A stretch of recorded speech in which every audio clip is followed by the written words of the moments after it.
আমি নাই তো, আমি তো তো সম্পূর্ণ নির্দোষ আছি। তো কোর্টে তো আমি বলেছি এবং উকিলকে ডেকে বলেছি, সকলে বলেছি, কিন্তু আমার উপরে চক্রান্ত হচ্ছে। তো ধনঞ্জয় চ্যাটার্জি একমাত্র ব্যক্তি যিনি সন্ত্রাসী না হয়েও 21 শতকে মৃত্যুদণ্ডে দণ্ডিত হন। তার অপরাধ ছিল দশম শ্রেণীতে পড়া হেতাল পারেখ নামক একজন স্কুল ছাত্রীকে ধর্ষণ করে মার্ডার করা। যে ঘটনাটি ঘটেছিল আজ থেকে 35 বছর আগে, সাল 5ই মার্চ 1990। এই নৃশংস ঘটনা কাঁপিয়ে দিয়েছিল গোটা বাংলা তথা ভারতবর্ষকে। যে ঘটনায় দোষী সাব্যস্ত হয় ধনঞ্জয়, তারপর 14 বছর একটানা জেল খাটার পর 14ই আগস্ট 2004 সালে তার ফাঁসি হয়।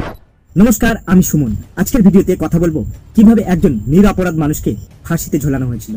ঠিক যে পয়েন্টগুলো নিয়ে আজকে আমি কথা বলবো তার লিংক এবং সমস্ত কিছু তথ্য আমি ডেসক্রিপশন বক্সে দিয়ে রাখছি, চাইলে আপনারা সেখান থেকে চেক আউট করতে পারবেন। হেতাল পারেখ, বাবা নগরদাস পারেখ, মা বসুমতী পারেখ আর দাদা ভবেশ পারেখ। এবার বলি আসল গল্পটা ঠিক কি ছিল। ভবানীপুরের আনন্দ অ্যাপার্টমেন্ট, এই আনন্দ অ্যাপার্টমেন্টের থার্ড ফ্লোরেই বাস করত পারেখ ফ্যামিলি 1987 সাল থেকে। আর সেই ফ্ল্যাটে সিকিউরিটি গার্ডের কাজ করত বাঁকুড়া থেকে আসা ধনঞ্জয় চ্যাটার্জি। এই পারেখ ফ্যামিলি আর্থিক দিক থেকে বেশ সচ্ছলই ছিল। হেতালের বাবা নগরদাস বাবু একজন জুয়েলারি ব্যবসায়ী ছিলেন, হেতালের মা বসুমতী একজন হাউসওয়াইফ, আর দাদা ভবেশ একজন 12 ক্লাসের স্টুডেন্ট। মোদ্দা কথা, 1990-এর মতো সময় দাঁড়িয়ে ভবানীপুরে নিজস্ব ফ্ল্যাট, আর যে ফ্ল্যাটে লিফট রয়েছে এবং ল্যান্ডলাইনের সুবিধা রয়েছে, তারা বেশ আর্থিক দিক থেকে সচ্ছল, এটাই আমি বলার চেষ্টা করছি। এইসব আমি কেন এত ডিটেলসে বলছি, ভিডিও যত এগোবে তত আপনার কাছে ক্লিয়ার হবে। তো ধনঞ্জয় সে অ্যাপার্টমেন্টে সিকিউরিটি গার্ডের কাজ করত। পারেখ ফ্যামিলির কথা অনুযায়ী হেতাল নাকি বেশ কিছুদিন আগে তাদেরকে জানিয়েছিল যে ধনঞ্জয় বলে যে সিকিউরিটি গার্ডটা আছে, সে নাকি হেতালকে বেশ উত্তক্ত করে, নানা রকম ইশারা করে, টোন টিটকারি কাটে, আবার অনেক সময় সিনেমাতে যাওয়ারও নাকি অফার দিয়েছিল। এই কথা যখন হেতালের বাবা নগরদাস জানতে পারে, সে তখন সিকিউরিটি এজেন্সিকে একটা কমপ্লেন লেটার দেয় ধনঞ্জয়ের বিরুদ্ধে। তো সিকিউরিটি এজেন্সি এই সিদ্ধান্ত নেয় যে ধনঞ্জয় আর এখানে ডিউটি করবে না, সে পাশের পরশ অ্যাপার্টমেন্টে গিয়ে ডিউটি করবে, আর তার জায়গায় অন্য কেউ আসবে এখানে ডিউটি করতে। ধনঞ্জয় যে ট্রান্সফার লেটার কোর্টে পুলিশ সাবমিট করেছিল, কিন্তু ধনঞ্জয়ের জায়গায় আরেকজন যে ডিউটি করতে এসেছিল তার লেটার কিন্তু পুলিশ আজ পর্যন্ত কোর্টে সাবমিট করতে পারেনি। থাকলে তো দুজনেরই ট্রান্সফার লেটার থাকার কথা, তাই না? শুধু ধনঞ্জয়ের আছে, ধনঞ্জয়ের জায়গায় যে এসছে তার নেই, এটা তো হতে পারে না। যাই হোক, এই কথাটি ধনঞ্জয় কোর্টে পুরোপুরি অস্বীকার করেছিল যে না, এরকম কিছুই ঘটেনি, আমি কোনো রকম কোনো ট্রান্সফার লেটারও পাইনি, বা আমাকে কেউ মুখেও বলে দেয়নি যে তুই আজকে থেকে এখানে ডিউটি করবি না। ঘটনার দিন মানে 5ই মার্চ 1990, ভবেশ পারেখ যে হেতালের দাদা ছিল, সে সকালে মর্নিং কলেজ করে 11:30 নাগাদ বাড়িতে ফিরে এসেছিল। তারপর বাড়িতে ফিরে এসে কিছু খাওয়া দাওয়া করে ডেলি রুটিন অনুযায়ী সে তার বাবার কাছে চলে যেত বাবার ব্যবসায় সাহায্য করার জন্য। হেতালের সেদিন বোর্ড এক্সাম ছিল, সে পরীক্ষা দিয়ে বাড়িতে ফেরে 12:30 থেকে 1টা নাগাদ। তারপর সে কিছু খাবার খায়, তারপর মায়ের সাথে এক্সাম নিয়ে কিছু আলোচনা করে। এখানে একটা কথা জানিয়ে রাখি যে এই কেসের টাইমগুলো খুব ইম্পর্টেন্ট, তাই আপনাদের কাছে রিকোয়েস্ট করব যাতে এই কেসের টাইমগুলো আপনি একটু মনে রাখেন। হেতালের মা বসুমতী প্রত্যেকদিন পাশের একটি লক্ষ্মীনারায়ণ মন্দিরে 5টা থেকে 5:30টার মধ্যে পুজো দিতে যেত। তো ঘটনার দিনও হেতালের মা 5:20 মন্দিরে পুজো দিতে গেছিল। সেই সময় নিজের ফ্ল্যাটে একাই ছিলেন 18 বছরের হেতাল। যদিও পুলিশ কোর্টে হেতালের বয়স 14 বলেছিল, আর কেন বলেছিল, কি জন্য বলেছিল তার কারণ এখনো জানা নেই। ধনঞ্জয় দেখলো এই তো সুযোগ, হেতাল বাড়িতে একা, এই সুযোগটাকে যে কোনো ভাবে কাজে লাগাতে হবে। 5:25 নাগাদ ধনঞ্জয় পারেখ ফ্যামিলি ফ্ল্যাটে যায় একটা ফোন কল করার জন্য। ঠিক 5:30 থেকে 5:35-এর মধ্যে সিকিউরিটি গার্ডের যে সুপারভাইজার ছিল প্রতাপ চন্দ্র পাল, তিনি আনন্দ অ্যাপার্টমেন্টে আসে কিছু এনকোয়ারি পারপাস। সেই সময় যে সিকিউরিটি গার্ড সেখানে ডিউটি করছিল দশরথ মুর্মু, তাকে জিজ্ঞাসা করে যে ধনঞ্জয়ের জায়গায় এখানে বিজয় থাপার আসার কথা ছিল ডিউটিতে, সে কি এখানে ডিউটিতে এসছে বা সে এখন কোথায়? তো দশরথ প্রতাপকে জানালো যে না, সে এখনো আসেনি, তার জায়গায় আজকে সকাল 6টা থেকে 2টো পর্যন্ত ধনঞ্জয় এখানে ডিউটি করছে, এখন তার ছুটি হয়ে গেছে, সে বাড়ি যাবে। বাড়ি মানে সে বাঁকুড়ায় যাবে, কারণ কালকের থেকে তার ছুটি আছে, আর বাড়িতে তার ভাইয়ের পৈতের অনুষ্ঠান রয়েছে। তা প্রতাপ চন্দ্র পাল দশরথকে জিজ্ঞাসা করলো তাহলে ধনঞ্জয় এখন কোথায়? দশরথ প্রতাপকে জানালো সে পারেখদের ফ্ল্যাটে গেছে একটা ফোন কল করার জন্য। প্রতাপ দশরথকে বললো তাহলে ওকে ডাকো, আমি ওর সাথে কিছু কথা বলবো। দশরথ ওপর দিকে তাকিয়ে, মানে ওই পারেখদের ফ্ল্যাটের দিকে তাকিয়ে ধনঞ্জয়কে ডাক দিল যে ধনঞ্জয় নিচে আয়, সুপারভাইজার এসেছে তোর সাথে কিছু কথা বলার জন্য। ধনঞ্জয় সেখানে ব্যালকনি থেকে মুখ বাড়িয়ে সাড়া দেয় আসছি বলে। যথারীতি ধনঞ্জয় 5:45 নেমে এলো উপর থেকে, একটা লাইট কালারের শার্ট পরে, মাথায় রাখবেন লাইট কালারের শার্ট, আর ধনঞ্জয় বেশ একদম ফিটফাট ছিল। পুলিশ আর পারেখ ফ্যামিলির কথা অনুযায়ী ধনঞ্জয় 5:25 থেকে 5:45-এর মধ্যে, এই 25 থেকে 30 মিনিটের সময়ের মধ্যে একটা 18 বছরের মেয়েকে রেপ করলো, তারপর তাকে মার্ডার করলো, তারপর সেই ফ্ল্যাট থেকে একটা ঘড়ি চুরি করলো, আবার নিচে মুখ বাড়িয়ে সাড়া দিলেও আসছি বলে, তারপর সেখানটায় নিজেকে আবার ফিটফাট করলো, নিজের ড্রেস পরলো, আবার সে সুস্থ স্বাভাবিকভাবে নিচেও ফিরে এলো, যেখানে সে একটা লাইট কালারের জামা পরেছিল, না ছিল তার জামাতে কোনো রক্তের দাগ, না তার চেহারায় কোনো ধস্তাধস্তির ছাপ। মানে ধনঞ্জয় গেল আর ধনঞ্জয় নেমে বেরিয়ে এলো, এর মাঝখানে গ্যাপটা হচ্ছে রাফলি অ্যাবাউট 25 মিনিট। যে কথা প্রতাপচন্দ্র পাল আর সিকিউরিটি গার্ড দশরথ মুর্মু কোর্টে স্বীকার করেছে। এত একটা কম সময়ের মধ্যে একটা ছেলের পক্ষে এতগুলো কাজ করে বেরিয়ে আসা কি আদৌ সম্ভব? তাহলে কি খুনি ধনঞ্জয় নাকি অন্য কেউ? ভিডিওর পরের চ্যাপ্টারে খুঁজবো আমরা সেই সমস্ত প্রশ্নের উত্তর। ভিডিওর আগের চ্যাপ্টারে আমি বলেছি যে এই কেসে একটু সময়গুলোতে ধ্যান দেবেন, because time is most important for this case. তো তারপর যেটা ঘটলো, বিকেল 5:45 থেকে 6টার মধ্যে মেয়েটার মা বসুমতী বেহেন পুজো দিয়ে বাড়িতে ফিরে আসে। এরপর লিফট দিয়ে উপরে উঠতে উঠতে লিফটম্যান রামধন ইয়াদব জানায় যে মাইজি, আপনি যখন পুজো দিতে গেছিলেন তখন ধনঞ্জয় আপনাদের ফ্ল্যাটে ঢুকেছিল ফোন কল করার জন্য। পরে অবশ্য রামধন এটা কোটে অস্বীকার করে যে না, এরকম কথা সে কোনোদিন বলেইনি। এমনকি সেদিন ডিউটিতে আসার পর তার সাথে নাকি ধনঞ্জয়ের কোনো রকম ভাবে দেখাই হয়নি। এই বিষয়ে পরে আসছি।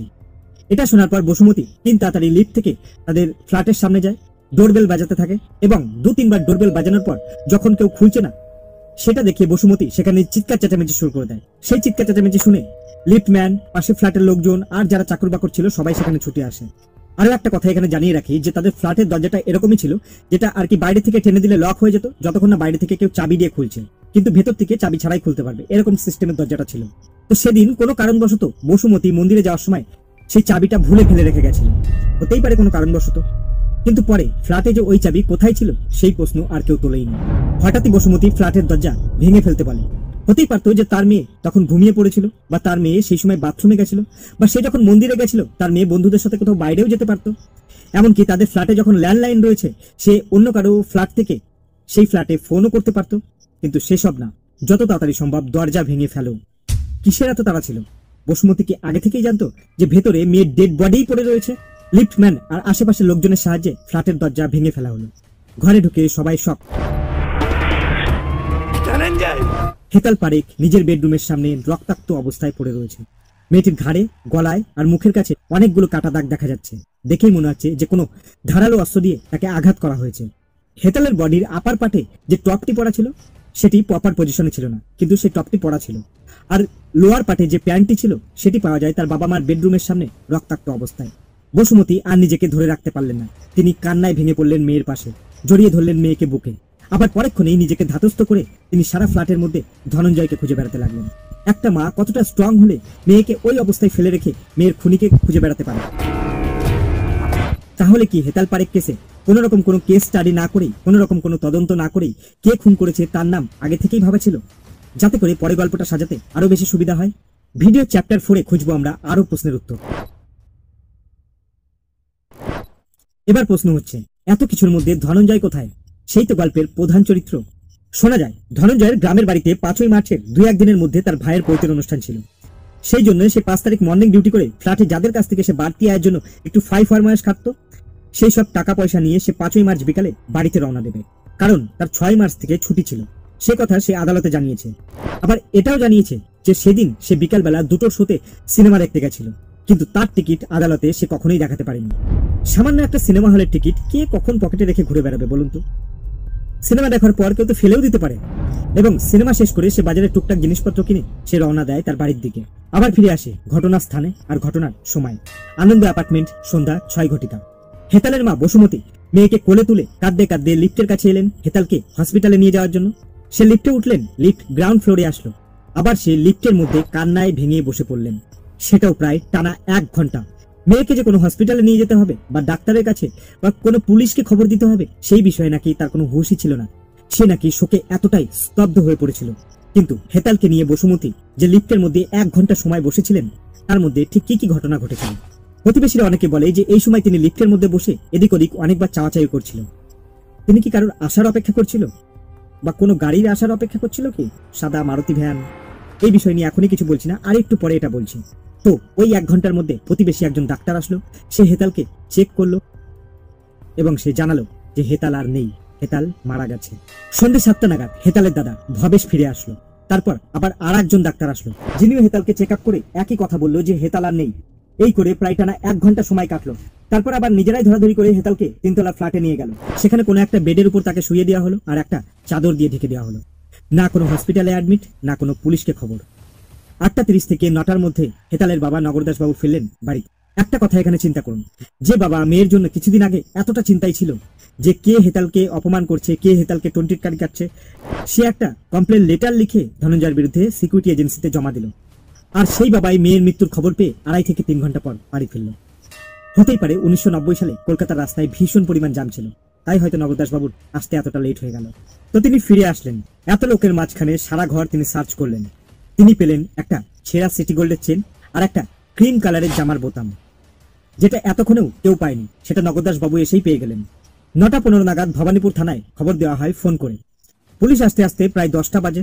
এফআইআর হিসাবে রেকর্ড করা হয় হেতালের মা বসুমতির স্টেটমেন্টকে। তো এভিডেন্স হিসাবে পুলিশকে ছেঁড়া চেন আর জামার বোতামটি দেওয়া হয়। পুলিশ সবাইকে জিজ্ঞাসাবাদ করতে থাকে এবং এটাও জিজ্ঞাসা করে যে এই চেনটি কার।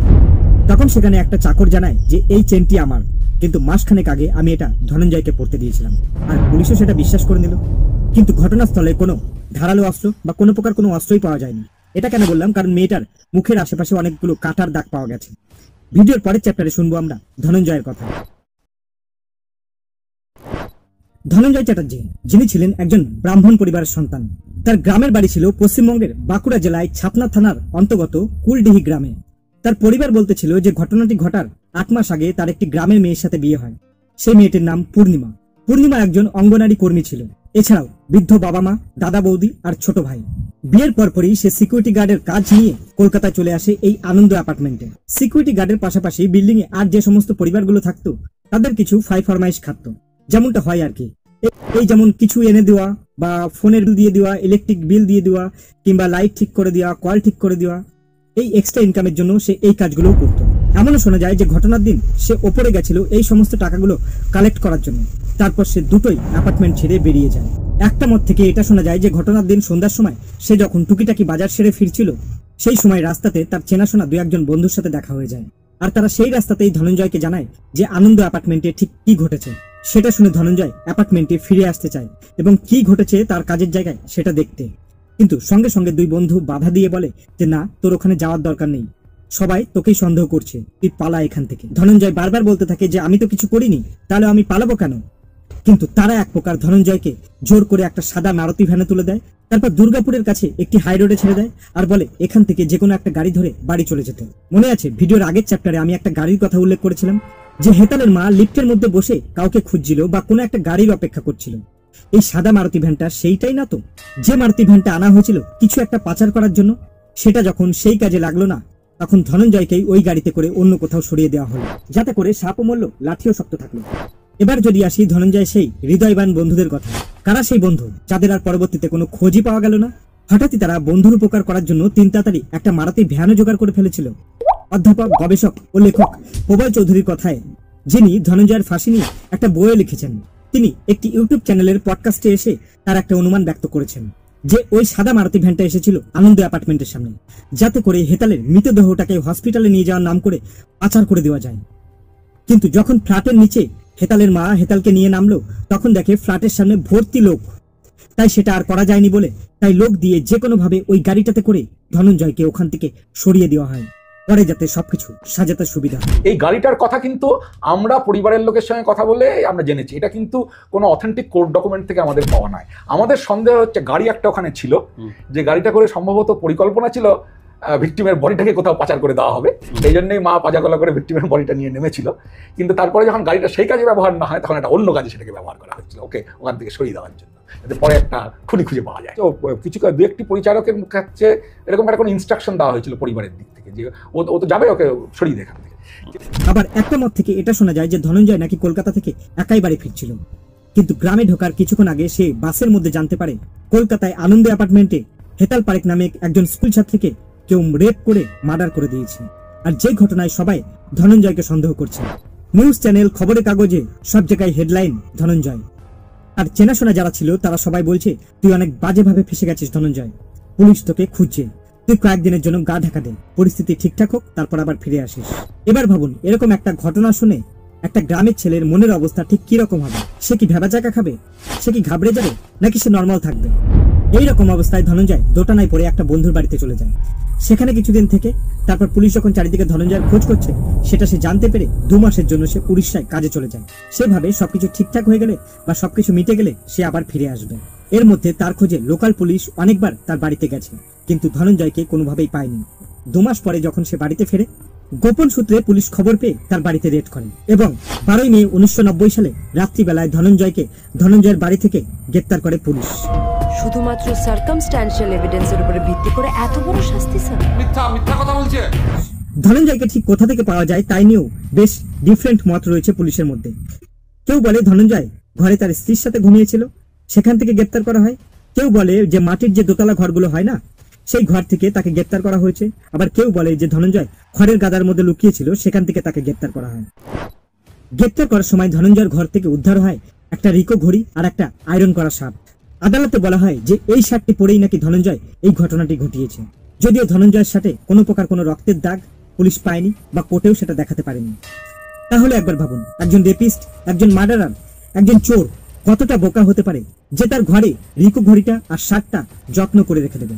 সত্যি কি এটা বিশ্বাসযোগ্য? যদিও ধনঞ্জয় কোর্টে বলেছে যে না, এরকম ঘড়ি সে কোনোদিন দেখেইনি। আর যে শার্টটা পুলিশ কোর্টে দেখিয়েছে, সেই শার্টটা পরে নাকি ধনঞ্জয় কোনোদিন কলকাতাতেই আসেনি। এই শার্টটা তার স্ত্রীর কাছ থেকে চেয়ে নেওয়া হয় যে ধনঞ্জয়কে এখানে ওখানে নিয়ে যেতে হবে, তাকে কোর্টে তুলতে হবে, তাই তার একটা ভালো জামা দাও। আর ধনঞ্জয়ের স্ত্রীও সাদা মনে তার একটা শার্ট পুলিশকে দিয়ে দেয়, আর সেই শার্টটাই পুলিশ কোর্টে দেখায়। ভিডিওর পরের চ্যাপ্টারে কথা বলবো পোস্টমর্টম রিপোর্ট, মিডিয়া আর সমাজ কি বলছে সেটা নিয়ে, আর কোর্টের রায়ে ধনঞ্জয়ের ঠিক কি শাস্তি হয়েছিল। ভিকটিমের যে লম্বা চওড়া একটা পোস্টমর্টম রিপোর্ট দেওয়া হয়েছিল, সেটা অতটা ক্লিয়ার ছিল না। যদি এই রিপোর্ট দেখেই জাজমেন্ট দেওয়া হয়, তাহলে তো একটা সময়ের হেরফের এখানে স্পষ্ট বোঝা যাচ্ছে, বা রিপোর্টের সাথে যদি কোনোভাবে ধনঞ্জয়ের ইনভলভমেন্ট মেলানো হয়, সেটাও কোনোভাবে মিলছে না। মেয়েটির স্টমাকে সেমি ডাইজেস্টেড ফুড বা আনডাইজেস্টেড ফুড পাওয়া গেছে। যদি ধরে নেওয়া যায় যে মেয়েটা পরীক্ষা দিয়ে 12টা থেকে 1টার মধ্যে বাড়িতে চলে এসছে, সাধারণত কি হয়, বাচ্চারা স্কুল থেকে ফেরার পরপরই খাওয়া দাওয়া করে নেয়। তাহলে যখন সে খাবার খেয়েছে আর যখন সে মার্ডার হয়েছে, মানে যে টাইমটা বলা হচ্ছে বিকেল 5টা থেকে 6টার মধ্যে, তার সাথে কোনোভাবেই পাকস্থলীর খাবারের ডাইজেস্টেড টাইম ম্যাচ করছে না। পাকস্থলীর খাবার দেখে যে কোনো ডাক্তার বা যে কোনো বুদ্ধিসম্পন্ন মানুষ সহজেই বলে দিতে পারবে যে খুনটা অনেক আগেই হয়েছে, মানে টাইমটা ওই 3টে সাড়ে 3টে অ্যারাউন্ড হবে। আর সেই সময় তো ফ্ল্যাটের মধ্যে মেয়েটি আর মেয়েটির মা ছিল। যাই হোক, এই বিষয়টিকেও সন্তর্পণে এড়িয়ে যাওয়া হয়। এটা নিয়ে যে কোনো জোরালো আওয়াজ না সেই পোস্টমর্টম করা ডাক্তার করেছে, না সেই সময় ধনঞ্জয়ের উকিল করেছে। আর হেতালের বডিতে যে 22টা ইনজুরি পাওয়া যায়, তা মুখ, গলা আর ঘাড়ের কাছে, যার মধ্যে আবার নাক আর গলার হাড়টা ভাঙা ছিল। একটা কথা মাথায় রাখবেন, শরীরে বুকে বা তার নিম্নাঙ্গের কাছে কোনো রকম কোনো আঘাতের চিহ্ন পাওয়া যায়নি। যদি এই জায়গাটিকে খুব ভালোভাবে নোটিশ করা হয়, তাহলে তো এটা কোনোভাবেই ধর্ষণের সাথে যাচ্ছে না। আর যদি জোরপূর্বকই কিছু করা হয়ে থাকে, তাহলে তো দুজনের শরীরেই আঘাতের চিহ্ন থাকবে। সেটা কোথায়? এবার যদি আসি মেয়েটির আন্ডারগার্মেন্টের কথায়, যেটা রক্তাক্ত অবস্থায় মেঝেতে পড়েছিল, এটাকে যদি ঠিক এইভাবে ব্রেক করা যায়, বা ঘটনাটা কি এরকম ঘটেছিল, ধনঞ্জয় প্রথমে মেয়েটির ফ্ল্যাটে ঢুকলো, তারপর মেয়েটিকে প্রস্তাব দিল যে আমি তোমার সাথে প্রথমে এটা করব, তুমি এবার নিজেকে আনড্রেস করো। মেয়েটিও ধনঞ্জয়ের প্রস্তাবে রাজি হয়ে গেল। ওকে, ঠিক আছে, চলো লেটস ডু ইট। তারপর তারা যা করার করলো। তারপর মেয়েটি আবার নিজেকে ড্রেস আপ করলো। এবার আবার ধনঞ্জয় মেয়েটির উপরে ঝাঁপিয়ে পড়লো। মেয়েটির জামা কাপড় যা আছে সমস্ত কিছু খুলে দিল। তারপর তাকে ধর্ষণ করলো। তারপর তাকে শ্বাসরোধ করে মার্ডার করলো। তাদের ফ্ল্যাট থেকে একটা 200 টাকা দামের রিকো ঘড়ি চুরি করলো। তারপর নিজে সে ফিটফাট হলো, নিজেকে ড্রেস আপ করলো। সেখানে তাও আবার সে একটা লাইট কালারের জামা পড়েছিল। সে সুস্থ স্বাভাবিকভাবে আবার নিচে ফিরে এলো। যদি এই ঘটনাটি ঘটে, তাহলেই প্যান্টে ব্লাড আসা সম্ভব, আদারওয়াইজ তো না। কিন্তু যারা ধর্ষণের বিরুদ্ধে গিয়ে একটা অল্টারনেটিভ থিওরির কথা বলে, তারা নানা রকম কাগজপত্র ঘেটে দেখেছে বা পোস্টমর্টম রিপোর্ট দেখে এটাই বলেছে যে হ্যাঁ, একটা শারীরিক সম্পর্ক হয়েছিল, তবে সেটা জোরপূর্বক না, মেয়েটির সম্মতিতেই হয়েছিল। এ তো গেল পোস্টমর্টম রিপোর্টের কথা। কিন্তু এই কেসে মিডিয়ার ভূমিকা ঠিক কি ছিল? কারণ বিচারক রায় দেওয়ার আগেই শুরু হয়ে গেছিল মিডিয়া ট্রায়াল। যদি আমরা 1990 সালের দিকে দেখি, তাহলে ওই সপ্তাহ 2-2.5 বিশাল হইচই হয়েছিল খবরের কাগজ, নিউজ চ্যানেল, মিডিয়াতে। তারপর যথারীতি আবার ঠান্ডা হয়ে যায়। আবার ছোটখাটো করে নিউজ বেরিয়েছিল যখন 2 মাস পরে ধনঞ্জয় ধরা পড়ে। কোর্টে ট্রায়াল চলাকালীন সেইভাবে আর কোনো নিউজ বের হয় না। একটা কথা কিন্তু এতক্ষণে ক্লিয়ার, ধনঞ্জয়ের বিরুদ্ধে কোনো সার্কামস্ট্যান্সেস এভিডেন্স ছাড়া কোনো ডিরেক্ট প্রমাণ ছিল না। যদিও লিফটম্যান রামধনের স্টেটমেন্ট বিতর্কিত ছিল। লিফটম্যান রামধনকে যখন কোর্টে বিচারকের সামনে প্রশ্ন করা হয়, তখন সে জানায় সে সেদিন বিকেল 4টে নাগাদ ডিউটি জয়েন করেছিল, আর হেতালের মা 4:20 নাগাদ বেরিয়ে গেছিল বাড়ি থেকে, আর ফিরেছিল ঠিক সন্ধ্যা 6টা নাগাদ। যে প্রত্যেকদিন 5টা থেকে 5:30 নাগাদ বাড়ি থেকে বের হয় মন্দিরে পুজো দেওয়ার জন্য, সে সেদিন 4:20 নাগাদ কেন বেরিয়েছিল? যখন রামধনকে পাল্টা প্রশ্ন করা হয় যে তুমি তো সাক্ষী দিয়েছিলে যে তুমি নাকি ধনঞ্জয়কে ওদের ফ্ল্যাটে যেতে দেখেছো, সেটা নাকি তুমিই বসুমতীকে জানিয়েছিলে, সেই কথার উত্তরে রামধন জানায় না, সেদিন এই ধরনের কোনো কথাই তিনি হেতালের মাকে বলেনি। এমনকি সেই দিন ডিউটিতে আসার পর সে ধনঞ্জয়কে নাকি একবারের জন্যও দেখেনি। পুলিশ একটা পেপার দিয়ে আমাকে দিয়ে সাইন করিয়ে নেয়। সেখানে কিছু ইংরেজিতে লেখা ছিল যেটা আমি বুঝতে পারিনি বা পুলিশ আমাকে পড়ে শোনানোর মতো প্রয়োজন মনে করেনি। কিন্তু সেদিন লিফটম্যান রামধনের বক্তব্যকে কোনোভাবেই গ্রাহ্য করা হয়নি কোর্টে। কোর্টে রেকর্ডেড লিফটম্যানের সাক্ষ্যটা দেখা হয়। সেখানে খানিকক্ষণ তাকে প্রশ্ন করার পর সরকার পক্ষের উকিল তাকে হোস্টাইল উইটনেস ডিক্লেয়ার করলো। তার কারণ সে ভিক্টিমের মা বেরিয়ে যাওয়ার যে টাইমটার কথা বলছে তার সঙ্গে প্রসিকিউশনের রিপোর্টে যে টাইমটা লেখা হচ্ছে বা ভিক্টিমের মা যে টাইমটা বলছে সেটা মিলছে।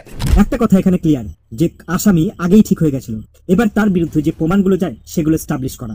এমনকি এই কেসে যে বিচারক ছিলেন তাকে বলতে শোনা যায় যে আসামিকে দেখেই আমার ইন্দিরা গান্ধীর হত্যার কথা মনে পড়ে যায়, যে যেখানে রক্ষকই ভক্ষক ছিল। এবার ভাবুন একবার, আপনি যদি কারোর সম্বন্ধে নেগেটিভ থট নিয়ে বিচার করতে বসেন তাহলে আসল সত্যি পর্যন্ত পৌঁছাবেন কিভাবে?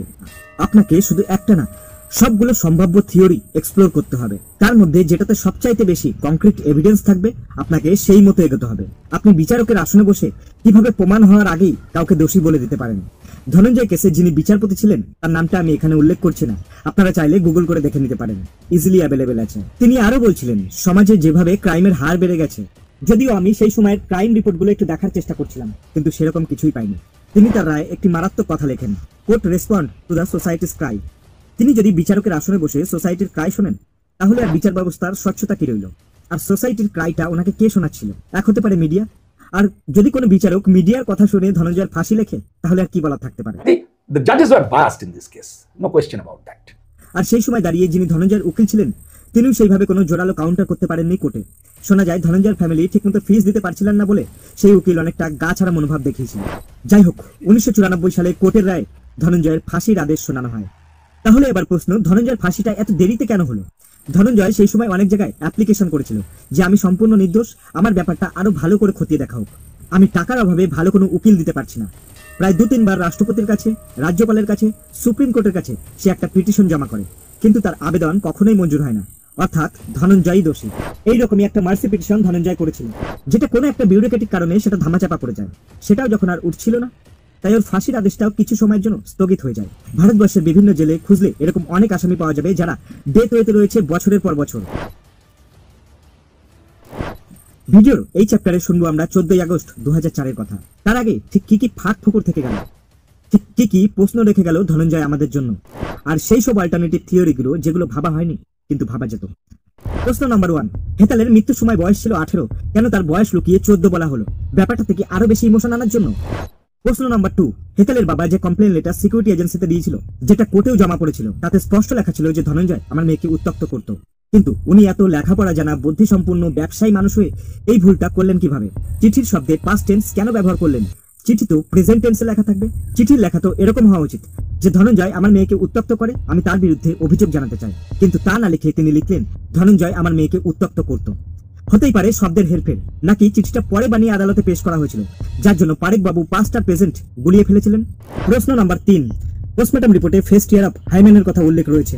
সেখানে তো এটা বোঝা যাচ্ছেই না যে জোরপূর্বক কিছু হয়েছে, বরং এটা বোঝা যাচ্ছে যে একটা মিলন হয়েছে, কিন্তু সেটা সম্মতিতে বা ইচ্ছাকৃত। সেই ব্যাপারটা কেন আরো গভীরে গিয়ে দেখা হলো না? প্রশ্ন নাম্বার 4, সবাই মিলে একটা টাইম স্টাবলিশমেন্ট করার চেষ্টা করছিল, যে সেদিন বসুমতী মন্দিরে পুজো দিতে গেছিল 5:15 থেকে 5:20 নাগাদ। এদিকে লিফটম্যান বলেছিল যে না, বসুমতী 4:20 নাগাদ বাড়ি থেকে বেরিয়েছিল। কেন সেটাকে আরো ভালোভাবে শোনা হলো না? প্রশ্ন নাম্বার 5, ধনঞ্জয়ের যে ট্রান্সফার লেটার কোর্টে সাবমিট করা হয়েছিল, আর তার জায়গায় বিজয় থাপা নামে একজন অন্য গার্ডের ডিউটিতে আসার কথা ছিল, তার কোনো ট্রান্সফার লেটার কেন নেই? থাকলে তো দুজনেরই থাকার কথা। ধনঞ্জয়ের আছে, বিজয় থাপার নেই, এটা কি করে সম্ভব? প্রশ্ন নাম্বার 6, হেতাল যদি ধনঞ্জয়কে এতটাই অপছন্দ করত, কেন সে বাড়িতে একা থাকা অবস্থায় ধনঞ্জয়কে ফোন করতে ঢুকতে দিল? আর যদি ধনঞ্জয় সেখানে ফোন করতে ঢোকেই, তাহলে তার কল লিস্ট কোথায়? কেন সেটা ভালো করে চেক করা হলো না? প্রশ্ন নাম্বার 7, ধনঞ্জয় যদি মেয়েটার সাথে জোর করে কিছু করে তারপর তাকে খুন করে, একটা 18 বছরের মেয়ের সাথে ধস্তাধস্তি করার সময় শরীরে যে চিহ্ন থাকবে সেই চিহ্ন কোথায়? সেই চিহ্ন না ধনঞ্জয় শরীরে ছিল না মেয়েটার শরীরে ছিল। সব চিহ্ন কি তাহলে ধনঞ্জয় মেয়েটার মুখেই করেছিল? যদি ওখানে রেপের মতো কোনো ঘটনায় ঘটে, তাহলে মেয়েটার প্যান্টটা আলাদা জায়গায় রক্তাক্ত অবস্থায় কেন পড়েছিল? প্রশ্ন নাম্বার 8, মেয়েটার ফ্যামিলির বিহেভিয়ার ভীষণ সন্দেহজনক ছিল, বিশেষ করে তার মায়ের। একটা মেয়ে স্কুল থেকে ফিরেছে, হয়তো সে ঘুমিয়ে পড়তে পারে, নয়তো বাথরুমে যেতে পারে, নয়তো বন্ধু বান্ধবদের সাথেও তো কোথাও বেরোতে পারে। তাহলে বসুমতী 3 তাড়াতাড়ি মন্দির থেকে এসে কেন আগেই দরজা ভাঙতে বললো? তাদের ঘরে যেহেতু ল্যান্ডলাইন ছিল, সে সেখানে ফোন করতে পারতো। যখন দরজা খুলে সে ঘরে ঢুকলো, মেয়েকে ওই অবস্থায় দেখে তার তো কান্নায় ভেঙে পড়ার কথা ছিল। সে কেন সারা ঘরে ধনঞ্জয়কে খুঁজতে লাগলো? মেয়েকে নিয়ে হসপিটালে যাওয়ার জন্য বেরিয়েছিল, তাও কেন সে লিফটের মধ্যে আবার বসে পড়েছিল প্রায় 1 ঘন্টা? লিফটের মধ্যে বসে তিনি এদিক ওদিক কাকে খুঁজছিলেন? আর সেই সাদা গাড়িটাই বা কি করতে এসেছিল? কোর্টে তাকে বারবার ট্রায়ালের জন্য ডাকলেও সে কেন আসতে চাইতো না? তারপর কোর্ট থেকে সমন করে তাকে ডেকে পাঠানো হয়, কিন্তু কোর্টে এসেও সে কেন একদম চুপ করেছিল? হেতালের বাবা নগরদাস পারেখ, যিনি মেয়েকে এত ভালোবাসতেন, মেয়ের এত কেয়ার করতেন, মেয়ের মৃত্যুর খবর পাওয়ার পর কেন বাড়ি পৌঁছাতে 3 ঘন্টা লেগে গেল তার? মেয়ের মৃত্যুর কিছুদিনের মধ্যেই কলকাতা ছেড়ে পাকাপাকি ভাবে মুম্বাই শিফট হওয়ার কারণ কি?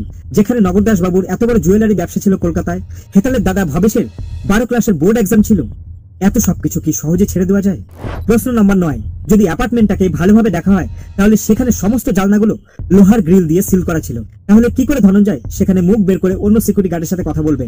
প্রশ্ন নম্বর 10, আমি সবসময় বলেছি যে এই কেসের টাইমগুলো খুব ইম্পর্টেন্ট। বসুমতির বলা টাইম আর লিফটম্যানের বলা টাইমের সাথে কেন ম্যাচ হলো না? বসুমতির বেরোনোর থেকে ফিরে আসা পর্যন্ত ধনঞ্জয়ের হাতে ছিল মাত্র 25 থেকে 30 মিনিট সময়। এই সময়ের মধ্যে সে ফোন কলে কথা বলেছে, মেয়েটির সাথে জোরপূর্বক মিলিত হয়েছে, মেয়েটিকে অনেকগুলো মুখে আঘাত করেছে, তারপর মেয়েটিকে শ্বাসরোধ করে খুন করেছে, আবার ওদেরই ফ্ল্যাটের আলমারি ভেঙে একটা রিকো ওয়াচ চুরি করেছে, আবার নিচে জানলা দিয়ে মুখ বাড়িয়ে সিকিউরিটি গার্ডের সাথেও কথা বলেছে। তারপর নিজে ফিটফাট হয়ে জামা প্যান্ট ঠিকঠাক করে সে নিচে ফিরে এসেছে, যেখানে তার শরীরে কোনো ধস্তাধস্তির চিহ্ন ছিল না, যেখানে তার শার্টে কোনো রক্তের ছাপ ছিল না। এবার যদি ধনঞ্জয়ের জায়গায় আপনাকে বসানো হয়, আপনার পক্ষে কি এই এতটুকু টাইমের মধ্যে এতগুলো কাজ করা সম্ভব? প্রশ্ন নম্বর 11, কেন মেয়েটার শরীর থেকে কোনো ফিঙ্গারপ্রিন্ট কালেক্ট করা হলো না? মেয়েটার শরীর থেকে কোনো স্যাম্পল নিয়ে কেন ধনঞ্জয়ের সাথে ডিএনএ ম্যাচ করানো হলো না? মেয়েটার স্টমাকে আনডাইজেস্টেড ফুড দেখে বোঝা যাচ্ছিল যে এই খুনটা অনেক আগেই হয়েছিল। সেই সময় ফ্ল্যাটে ছিল মেয়েটা আর মেয়েটার মা, তাহলে মেয়েটার মাকে সেইভাবে কেন জিজ্ঞাসাবাদ করা হলো না? প্রশ্ন নম্বর 12, মেয়েটার বাবা রাত 9টার সময় বাড়িতে এসে আবিষ্কার করলো একটা জামার বোতাম আর একটা ছেঁড়া চেন। সমস্ত কিছু পুলিশের কাছে জমা করলো হেতালের বাবা। যে চেনটা আবার ছিল গোড়া নামের একটা চাকরের, সে পুলিশকে জানায় সে চেনটা আবার ধনঞ্জয়কে 1 মাস আগে পড়তে দিয়েছিল। ওটা যে গোড়ার চেন সেটা কেউ জানতো না। গোড়া যে ওটা ধনঞ্জয়কে পড়তে দিয়েছিল সেটা কেউ দেখেনি।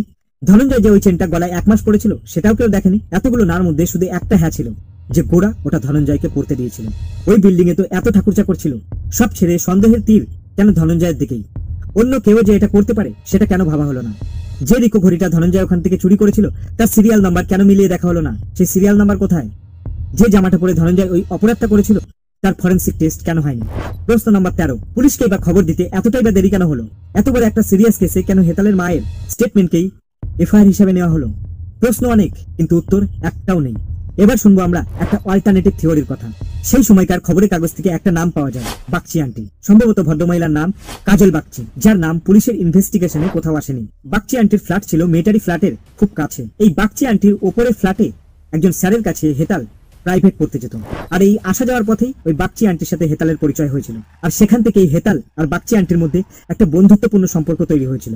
ঘটনার দিন মানে পরীক্ষা শেষ করে হেতাল ওই স্যারের ফ্ল্যাটে যায় স্যারের সাথে দেখা করতে, আর আসার পথে বাগচি আন্টির সাথে দেখা হয়। এরপরে ঘটনা শুনুন লেখক আইনজীবী পৃথ্বীশ গাঙ্গুলি ও লেখক প্রবাল চৌধুরীর কথায়। আমি যদি জিনিসটাকে এইভাবে ভাবি যে মেয়েটি ওই স্যারের ফ্ল্যাটে যায় এবং স্যারের সঙ্গে মেয়েটির কোনো একটা শারীরিক কোনো সম্পর্ক ওখানে হয় এবং তারপরে সে সেখান থেকে ফিরে বাড়িতে যায় এবং মেয়েটি যখন ড্রেস চেঞ্জ করছিল মেয়েটির মা সেটা ধরতে পারে, বুঝতে পারে, এবং এই ঘটনা দেখার পরে মেয়েটির মা উত্তেজিত হয়ে পড়ে। স্বাভাবিকভাবেই যে কোনো মেয়ের মা যদি এই ধরনের কোনো কিছু দেখে বা বুঝতে পারে, সেন্স করতে পারে তার মেয়ে করেছে, স্বাভাবিকভাবে উত্তেজিত হয়ে পড়বে এবং মেয়েকে মারধর করে। ওর শরীরে যে ধরনের আঘাতের চিহ্নগুলো পাওয়া গেছিল কোনো ক্ষেত্রে ওই ধরনের আঘাত থাকার কথা নয়। এর জন্য যে ধরনের আঘাত আমরা দেখতে অভ্যস্ত তার মোটামুটি কিছুই সেখানে পাওয়া যায় না। ফোর্সফুল সেক্সুয়াল অ্যাসল্ট যদি কারো ওপর হয়ে থাকে তাহলে তো অন্যান্য শরীরের জায়গায় কিছু আঘাতের চিহ্ন থাকার কথা। মানে এটা দেখে যেন মনে হচ্ছে কেউ ওকে বেধড়ক পেটাচ্ছে, মানে গালে মুখে মাথায় আঘাত করছে, তারপর গলাটা টিপে ধরে মেরে ফেলছে। যে ফ্রেশ টিয়ার অফ হাইমেনের কথাটা বলা হচ্ছে সেটা যে কোনো অ্যাসল্টের জন্য বা ফোর্সফুল ইনসারশনের জন্য এরকম কোনো চিহ্ন কিন্তু নেই। সেটা হচ্ছে আমাদের দেশে একটা ব্যাপার আছে অনার কিলিং, সেটা এই ঘটনার ক্ষেত্রে প্রযোজ্য কিনা সেটাও কিন্তু খতিয়ে দেখা হয়নি। আমাদের সন্দেহটা অনেকটাই মায়ের ওপর পড়ছে, তার কারণ মায়ের ব্যবহারগুলো দেখে। আমার ধারণা উনি যদি ক্রাইমের সঙ্গে কোনোভাবে যুক্ত হন, একটা সম্ভাবনা, এটা একটা সম্ভাবনায় উনি বডিটাকে নিয়ে ওখান থেকে বেরিয়ে যাওয়ার একটা পরিকল্পনা করেন। একটা গাড়ি, সাদা গাড়ি বাইরে দাঁড়িয়ে ছিল, এরকম কথাবার্তা শোনা যায় আর কি। হ্যাঁ, এরকম একটা হতেই পারে যে ওনারা প্ল্যান করেছিলেন বডিটাকে ওইভাবে নিয়ে এসে গাড়িতে করে কোথাও নিয়ে চলে যাবেন। এখন সেই পরিকল্পনাটা ফলপ্রসূ হয়নি, তার কারণ ততক্ষণে চিৎকার চেঁচামেচিতে নিচে লোকজন জমে গেছে এবং বডিটাকে, এবং দুজন ডাক্তার এসে বলেছে যে মেয়েটি মৃত এবং পুলিশে খবর দিন। এই অবস্থায় বডিটাকে নিয়ে অন্য কোথাও যাওয়াটা সম্ভব ছিল না। এবং ওনাদের পরিকল্পনাটা যদি প্রথমে থাকে যে এরকম এক্ষুনি হসপিটালে নিয়ে যাচ্ছি বা কোথাও নিয়ে যাচ্ছি করে বডিটাকে নামানো হলো, তারপরে সেই পরিকল্পনাটা যদি ফেল করে এবং ওনারা যদি ক্রাইমের সঙ্গে ইনভলভ হন, তাহলে তো একটা হতভম্ব হয়ে যাওয়ার, একটা ভাবাচাকা খেয়ে যাওয়ার একটা সম্ভাবনা আছে। সেই জন্য সম্ভবত উনি ধপাস করে বসে পড়েছিলেন আর লিফটের মধ্যে নিয়ে বসেছিলেন, আর জানেন না কি করবেন। দেয়ার ইজ প্রবাবিলিটি যে 376 এর অথর, এই যে ক্রাইমটা, ফার্স্ট ক্রাইম, তার অথর অন্য কেউ একজন হলেও হয়ে থাকতে পারে। কারণ অন্য কেউ একজন সিনে ছিল এবং আমি তোমাকে একটা স্টোরি বললাম, স্টোরি সেটাও হয়ে থাকতে পারে। এবার আসি 2004 সালের ঘটনায়। 2004 সালে যে ধনঞ্জয়ের কেসটা আবার মাথাচাড়া দিয়ে উঠেছিল, আমি বলবো তার পিছনে ধনঞ্জয়ের কিছুটা দোষ ছিল। মনে আছে পুরুলিয়ার অস্ত্রবর্ষণের ঘটনার কথা, যে ঘটনায় পিটার ব্রিজ অ্যারেস্ট হয়েছিল? তো ধনঞ্জয় যে জেলে ছিল, পিটার ব্রিজও সেই জেলেই ছিল। তো তাদের মধ্যে কিছু একটা সখ্যতা গড়ে ওঠে। ধনঞ্জয়ের সাথে তার বেশ কিছু কথাবার্তা হয়। তিনি ধনঞ্জয়ের কেসটা সম্পূর্ণ শোনেন। তা তিনি তখন মনে করেন যে এই ধরনের কেসে ফাঁসি তো দূরের কথা, কোনো প্রকার কোনো শাস্তিই হয় না, যে আমি তোমাকে এক্ষুনি একটা মার্সি পিটিশন করে দিচ্ছি, তুমি এটা জমা করো, তোমাকে এক্ষুনি ছেড়ে দেবে। ধনঞ্জয় প্রায় ওটা লাফিয়ে পড়ে করে। যে কাগজপত্রগুলো এতদিন চাপা পড়েছিল, যার জন্য ধনঞ্জয়ের ফাঁসিটা আটকে ছিল, সেগুলো আবার খুঁজে বের করা হয়। আর সেই সময়ের তৎকালীন রাজ্য সরকার বেশ একটু চাপের মুখে ছিল সেই সময়ের চারিপাশের পরিস্থিতি নিয়ে। আর ধনঞ্জয়ের কেসটা সেই সময় আগুনে ঘি ঢালার কাজ করেছিল। সেই সময় যে আমাদের রাজ্যের মুখ্যমন্ত্রী ছিলেন মাননীয় বুদ্ধদেব ভট্টাচার্য, তাকে এরকমও বলতে শোনা যায় যে ধনঞ্জয় যদি ফাঁসি না হয়, আমি তাহলে আমার পদ থেকে রিজাইন করব। ওনার স্ত্রী মীরা ভট্টাচার্যকে সেই সময় অনেক মিটিং মিছিলে সোচ্চার হতে দেখা গেছিল, এমনকি ঝরঝর করে তাকে রাস্তায় দাঁড়িয়ে কাঁদতেও দেখা গেছে। অনেক বুদ্ধিজীবীরাও ধনঞ্জয়ের ফাঁসির ব্যাপারে জোরালো আওয়াজ তুলেছিল। অনেক সেলিব্রিটিকে সেই সময় পথে নামতে দেখা যায়, যার মধ্যে একজনের নাম আমার খুব মনে পড়ছে, রূপা গাঙ্গুলি। লেখক সুনীল গঙ্গোপাধ্যায় ফাঁসির পক্ষে ছিলেন। 1990 মিডিয়া যতটা না অ্যাক্টিভ ছিল, তার চেয়ে ঢের বেশি অ্যাক্টিভ ছিল 2004-এ। মোদ্দা কথা, যতক্ষণ না ধনঞ্জয়ের ফাঁসি হচ্ছে, ততক্ষণ কারো চোখে ঘুম নেই। আমার মনে আছে সেই সময় আমাদের রাজ্যে ঝুলন যাত্রা ফেস্টিভ্যাল হচ্ছিল। তো অনেক ঝুলনের মেন থিম ছিল এই ধনঞ্জয়ের ফাঁসি। এমনকি আমিও সেই সময় বাড়িতে ঝুলন করেছিলাম, তো সেই ঝুলনের মেন থিমও ছিল ধনঞ্জয়ের ফাঁসি। ভাবো একবার, লোকটাকে কতটা ঘৃণা সহ্য করতে করতে তারপর মরতে হয়েছে। কিন্তু ফাঁসিতে ঝোলার আগের মুহূর্ত পর্যন্ত ধনঞ্জয় বলেছিল আমি নির্দোষ। অবশেষে 14 আগস্ট ফাঁসুড়ে নাটা মল্লিক দ্বারা ধনঞ্জয়কে ফাঁসি দেওয়া হয়। फिर भी तो मैं इंसान हूँ कि हमारा भी दिल में कभी कभी दर्द होता है कि ये साला काम ठीक नहीं है। ধনঞ্জয় জানতো না যে সততা নিজে থেকে প্রমাণ করা যায় না, ইওর অনার। ধনঞ্জয়ের বডি যখন তার পরিবারকে হ্যান্ড ওভার করা হচ্ছিল, ধনঞ্জয়ের পরিবার সেটা নিতে অস্বীকার করেছিল। তাদের বক্তব্য এটা ছিল যে আমার ছেলে নির্দোষ ছিল, কেন তাকে ফাঁসি দেওয়া হলো? আর যদিও সে দোষ করে থাকে, তাহলে তো সে একবার শাস্তি পেল, তার তো 14 বছর জেল হলো। এক ভুলের জন্য কেন তাকে দুবার শাস্তি দেওয়া হলো? কিন্তু মিডিয়া প্রচার করলো যে ধনঞ্জয়ের বডি ধনঞ্জয়ের পরিবার নিতে অস্বীকার করেছে ধনঞ্জয়ের প্রতি ঘৃণায়। এবার প্রশ্ন আপনার কাছে, এতক্ষণ ভিডিও দেখার পরে আপনার মনে কি প্রশ্ন এলো? ধনঞ্জয় কি আদৌ দোষী ছিল, নাকি সে নির্দোষ? সেটা আমাকে কমেন্ট করে জানান। কমেন্টে এটাও লিখুন #জাস্টিস ফর ধনঞ্জয়, যাতে করে ধনঞ্জয়ের কেসটা আবার রিওপেন হয়, যাতে সত্যিকারের ন্যায় বিচার পায় দুটো মানুষ, এক হেতাল, দুই ধনঞ্জয়। আমাদের সবসময় এটা খেয়াল রাখতে হবে যে বড় কারো দোষ ঢাকার জন্য আর কোনো সঞ্জয়কে যেন ধনঞ্জয় না বানানো হয়। দেখবেন ভবিষ্যতে এইভাবে কোনো নির্দোষের জন্য ফাঁসি না হয়।